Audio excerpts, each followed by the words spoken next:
Assalamualaikum warahmatullahi wabarakatuh. Nah, sekarang kita masuk ke materi pengantar sistem basis data untuk pertemuan pertama. Ya. Oke. Apa saja materi yang nanti akan kita pelajari di pertemuan pertama ini? Yang pertama kita akan mempelajari konsep basis data ya. Konsep basis data pertama itu terdiri dari ada konsep dasar, lalu apa saja komponen dasar dari sistem basis data atau sistem database. Nah, dalam konsep dasar ini nanti akan dijelaskan pengertian dari database, dari sistem basis data, dan tujuan basis data itu sendiri.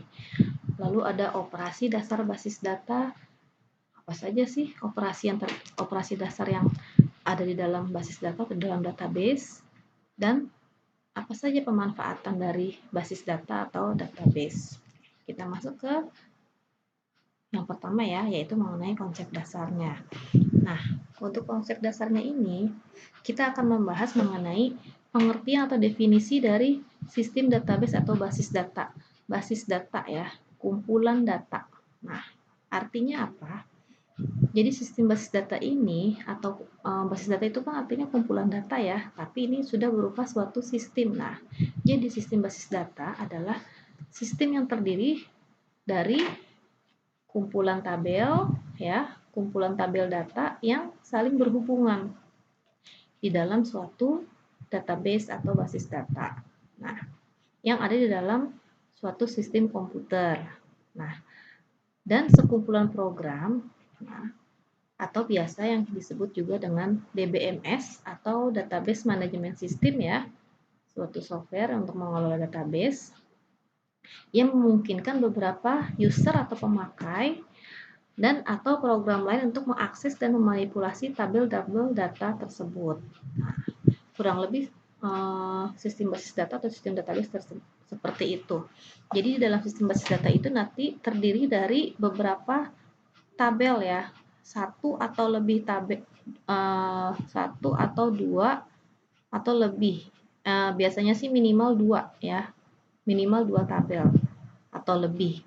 Nah, nanti tabel atau file tersebut saling berhubungan atau saling berkaitan. Nah, tabel tersebut nanti bisa kita buat dengan menggunakan bantuan DBMS, yaitu Database Management System ya. Kita bisa akses data yang ada di dalam satu database dengan menggunakan bahasa query atau bahasa SQL, struktur query language. Nanti kita akan pelajari ini. Nah, jadi sistem basis data itu adalah sistem yang terdiri atas sekumpulan tabel data yang saling berhubungan atau berkaitan ya di dalam suatu basis data yang ada di dalam sistem komputer kita. Nah, tujuannya untuk apa sih? Nah, tujuannya basis data itu sendiri, tujuannya yang pasti adalah untuk menyimpan data. Untuk menyimpan atau merekam data operasional dari suatu perusahaan atau organisasi ya, sehingga nanti bisa untuk menyediakan informasi yang dibutuhkan atau informasi yang optimal yang diperlukan oleh si pemakai atau si user untuk kepentingan proses pengambilan keputusan. Jadi yang pasti tujuannya sistem basis data ini adalah untuk menyimpan data. Nah, data tersebut tersimpan di dalam suatu database yang ada di dalam suatu software pengelolaan database. Nah, supaya si user nanti bisa menyediakan informasi yang dibutuhkan mengenai data tersebut. Nah, untuk proses pengambilan keputusan. Kurang lebih tujuannya adalah seperti itu. Kita lanjut. Nah, lalu kita masuk ke komponen dasar basis data. Apa saja sih komponen dasar sistem basis data? Nah, di sini ada 4 komponen ya. Ada 4 komponen pokok dari sistem basis data. Ada data, ada perangkat keras, hardware, ada softwarenya juga, perangkat lunak, dan ada user. Nah, itu komponen pokok dari sistem basis data. Apabila tidak ada salah satu dari komponen pokok tersebut, maka sistem basis data tersebut tidak akan bisa berjalan ya. Pertama yang pasti data, harus ada datanya ya. Data di sini datanya itu tersimpan di dalam suatu database. Nah, Ciri-cirinya apa saja sih data yang tersimpan di dalam satu database itu? Yang pertama adalah data integrated atau datanya terintegrasi, yaitu datanya disimpan secara terintegrasi. Artinya bahwa data yang tersimpan di dalam satu database itu tersimpan secara utuh ya, secara satu kesatuan yang utuh. Nah, itu terintegrasi. Nah, kalau data shared ini artinya bahwa data tersebut bisa dipakai secara bersama-sama oleh beberapa user dalam waktu yang bersamaan. Nah, jadi datanya bisa di-share ya. Nah, itu ciri-ciri data di dalam suatu database. Nah, itu komponen yang pertama yaitu data ya, komponen pokoknya. Nah, yang kedua, komponen pokok dari sistem basis data adalah yang pasti data tidak akan dapat berjalan kalau tidak ada perangkat kerasnya ya, perangkat kerasnya hardware-nya. Nah, itu semua artinya perangkat keras di sini hardware-nya yaitu peralatan perangkat keras komputer yang digunakan untuk pengelolaan sistem database atau basis data. Nah, kemarin kita udah pernah pelajarin ya di pengantar sistem teknologi informasi bahwa hardware itu terdiri dari perangkat input, ada perangkat output, peralatan atau perangkat untuk penyimpanan database ya, yaitu secondary storage, hard disk, ya ada peralatan simpannya dan juga ada peralatan komunikasi data. Nah, itu peralatan perangkat keras yang diperlukan untuk pengelolaan sistem database. Nah, yang selanjutnya ada perangkat lunak atau software. Nah, software di sini fungsinya untuk apa di dalam sistem database ini? Nah, si software ini nanti fungsinya adalah sebagai interface atau perantara ya antara si user atau si pemakai dengan data fisik yang ada pada database yang ada dalam komputer. Nah, jadi bagaimana si user bisa berinteraksi kepada data fisik yang ada dalam database yang ada di dalam komputer kita. Nah, itu dia berinteraksinya menggunakan software atau perangkat lunak DBMS. Nah, contohnya perangkat lunak yang mendukung untuk pengelolaan sistem database ada DBMS, Database Management System. Nah, ini misalkan perangkat lunak database ya bisa Microsoft Access, dia bisa mengakses database tersebut melalui Microsoft Access atau melalui SQL Server atau melalui MySQL, banyak ya DBMS-nya. Contohnya, nah bisa salah satu digunakan yang mana yang dianggap mudah. Lalu bisa juga selain lewat DBMS, software pengelolaan database bisa juga dengan melalui program-program aplikasi. Program-program aplikasi di sini adalah program yang udah jadi ya, sistem yang udah jadi. Nah, dia bisa juga akses database dari sana. Artinya di sini bahwa sudah merupakan suatu aplikasi sistem informasi, bukan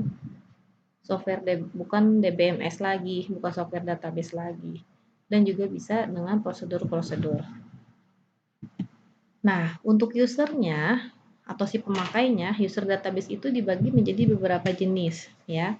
Yang pertama adalah si user yang mengakses database itu bisa berupa seseorang yaitu sistem engineer. Nah, sistem engineer ini merupakan tenaga ahli yang bertanggung jawab atas pemasangan atau instalasi dari sistem basis data. Jadi dia bertanggung jawab atas instalasi dan pemasangannya dari sistem basis data dan juga yang mengadakan peningkatan dan melaporkan kesalahan dari sistem tersebut kepada pihak penjual. Jadi artinya di sini misalkan ada suatu aplikasi, suatu sistem yang sudah siap pakai yang akan di-launching, akan dijual. Nah, si sistem engineer ini yang bertanggung jawab untuk instalasi sistem tersebut ya. Yang testernya dulu terlebih dahulu. Lalu yang kedua adalah database administrator atau DBA atau admin basis data, administrator basis data. Nah, DBA ini tugasnya adalah untuk mengontrol sistem basis data secara keseluruhan. Nah, dan juga dia yang menentukan kebutuhan akan sistem basis data tersebut, merencanakannya dan mengaturnya, ya. Jadi Intinya si DBA ini, database administrator atau adminnya database, adminnya basis data, dia yang akan mengontrol DBMS, yang akan mengontrol DBMS, software database dan software-software yang lainnya. Dan juga nanti dia yang akan memonitor siapa saja yang berhak mengakses database tersebut. Siapa saja yang berhak mengakses basis data tersebut. Nanti dia yang akan memberikan hak, ya, bisa berupa apakah nanti user yang bisa mengakses itu hanya bisa untuk membaca saja, read, atau dia bisa menulis juga, mengubah isi database, ya, atau bisa read dan write, baca dan tulis untuk mengakses basis data tersebut. Nanti dia yang akan memberikan aksesnya. Nah, lalu tugas selanjutnya si DBA ini dia yang mengatur pemakaian basis data. Dan yang terakhir dia yang memeriksa security-nya, ya, keamanannya, integrity-nya, ya, keutuhan datanya, dia yang mengatur, dan juga dia yang mengatur recovery atau perbaikan apabila ada kerusakan pada sistem basis data tersebut, dia yang akan merecovery.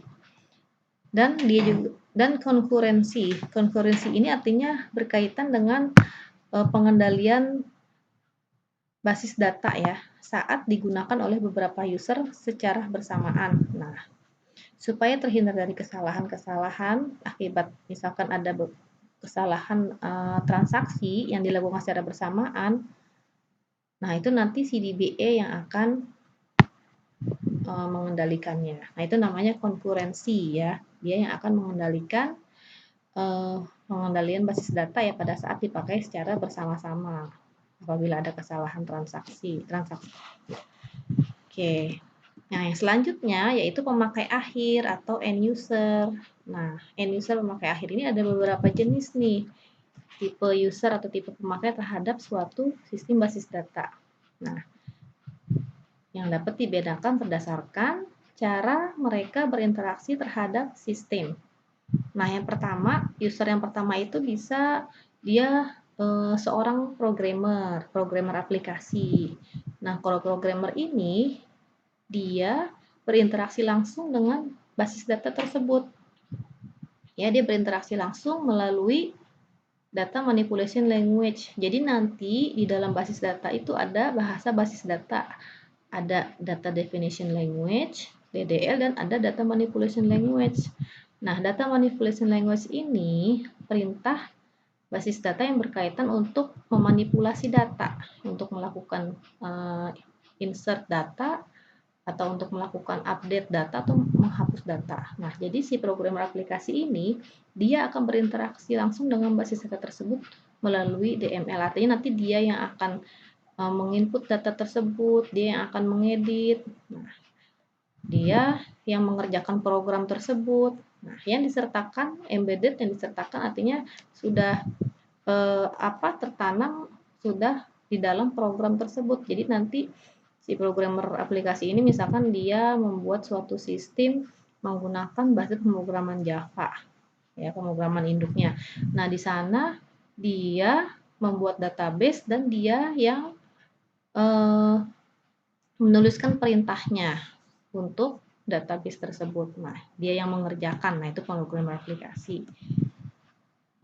Lalu yang selanjutnya adalah casual user. Casual user atau pemakai mahir, ya. Jadi di sini si user yang berinteraksi dengan sistem tanpa menulis modul program. Nah, kalau tadi program aplikasi kan dia yang menulis modul program, dia juga. Nah, sekalian dia yang menulis perintah basis datanya, dia berinteraksi langsung. Nah, kalau ini dia berinteraksi dengan sistem database tapi dia tidak menulis programnya. Dia bukan programmer nih, bukan dia yang bikin program.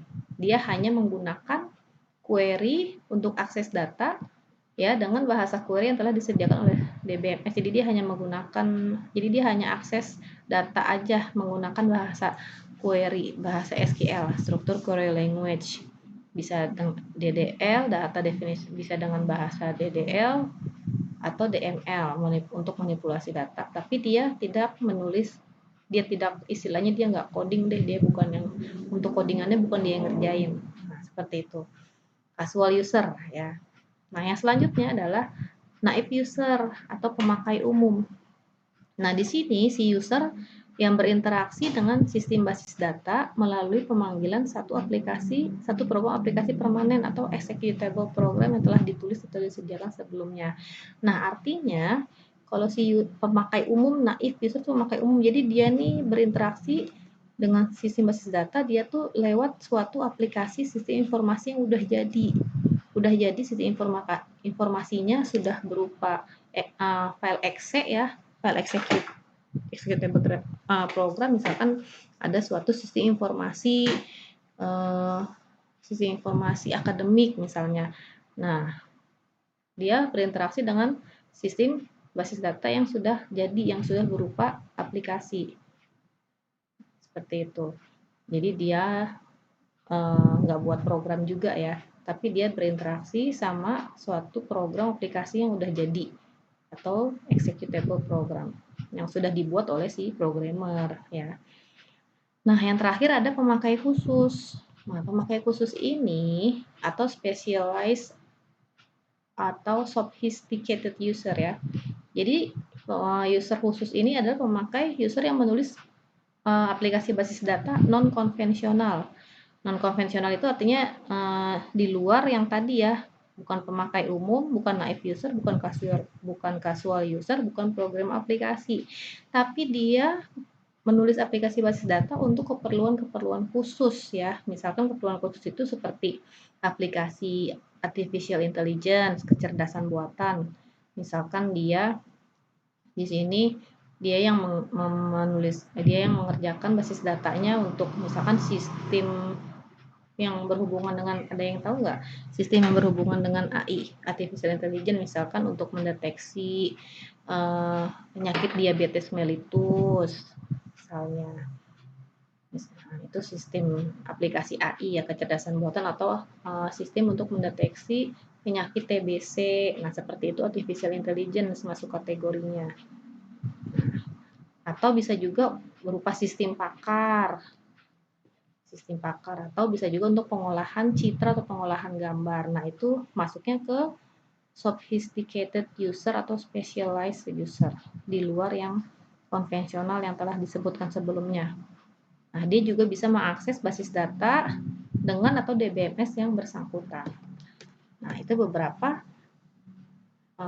pemakai ya atau user dari database. Nah, untuk selanjutnya kita masuk ke operasi dasar basis data. Apa saja sih operasi dasar operasi yang bisa dilakukan di dalam suatu database? Nah, yang pasti di dalam suatu database, sebelum kita bisa mengakses basis data tersebut, kita harus membuatnya terlebih dahulu ya. Kita harus create database tersebut ya, yaitu dengan pembuatan basis data baru.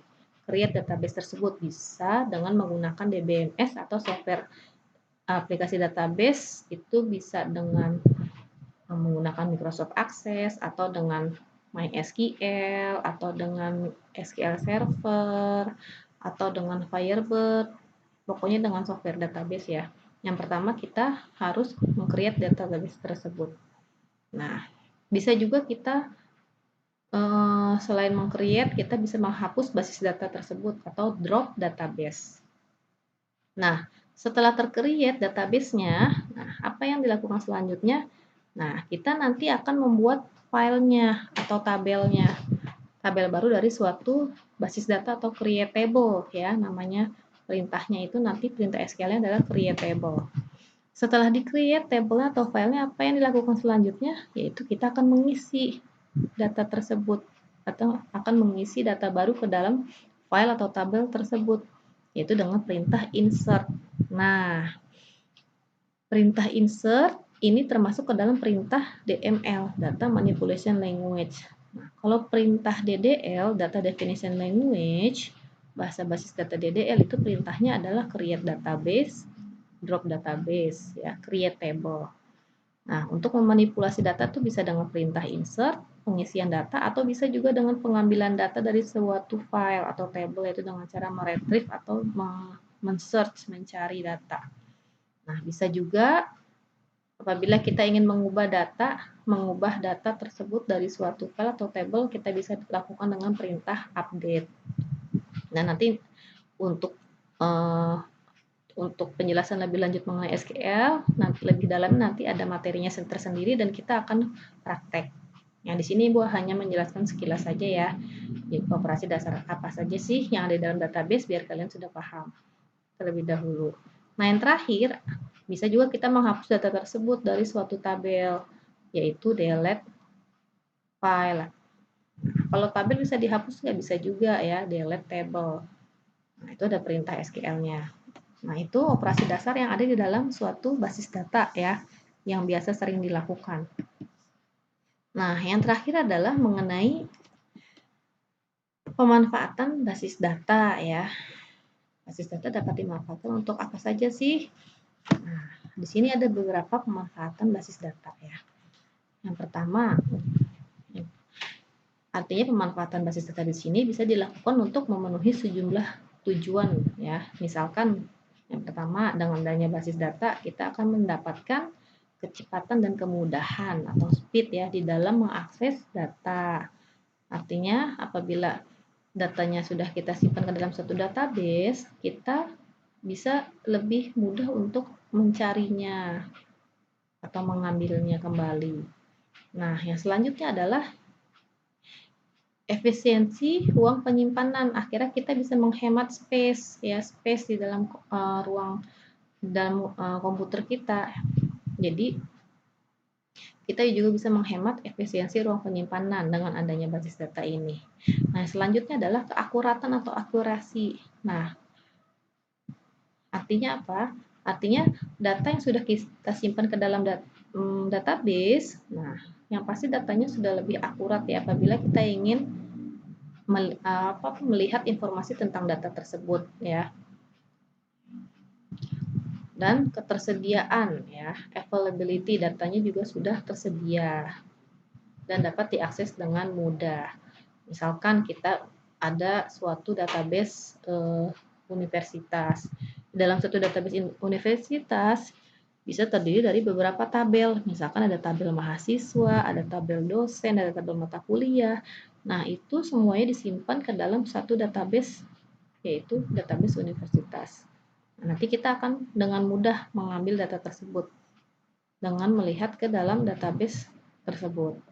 Nah, kelengkapan. Nah, bisa juga untuk kelengkapan atau completeness ya pemanfaatan basis data. Nah, yang pasti dengan adanya basis data ini, manfaat yang didapatkannya yaitu selain lengkap, selalu tersedia dan akurat juga aman ya, terjamin keamanannya, security-nya. Nah, yang terakhir yaitu dengan adanya basis data ini kita akan mendapatkan manfaat bahwa data tersebut bisa digunakan bersama-sama ya oleh beberapa user, bisa digunakan oleh user pada waktu yang bersamaan oleh beberapa user ya, yaitu kebersamaan pemakaian atau shareability ya, artinya datanya bisa di-share tadi. Jadi pokok dari data di dalam database tadi kan datanya terintegrasi utuh dan bisa di-share atau dipakai secara bersama-sama ya dalam waktu yang bersamaan. Nah, itu pemanfaatan basis data saat ini ya yang telah kita rasakan, yang telah kita dapatkan. Nah, mungkin apabila ada yang kurang kalian bisa menambahkan ya, bisa menambahkannya sendiri kira-kira apa. Mungkin ada lagi yang Ibu lewatkan pemanfaatan basis datanya. Silakan. Oke, sepertinya materinya untuk malam ini sudah selesai ya, sampai situ saja. Nah, Ibu tunggu untuk pertanyaannya apabila masih ada materi yang kurang jelas yang tadi telah dijelaskan. Silahkan bisa tanya ya. Langsung boleh tanya di grup atau via WA. Tanya di grup aja deh ya. Nanti biar bisa kita jawab bersama-sama. Oke, untuk malam ini Ibu akhiri. Semoga materi yang sudah dijelaskan tadi dapat dimengerti oleh kalian semuanya. Mohon maaf apabila ada kesalahan ya. Ibu tutup materi malam ini. Ya, kita lanjutkan dengan diskusi ya. Ibu tutup materi malam ini. Nah, membaca alhamdulillah. Assalamualaikum warahmatullahi wabarakatuh.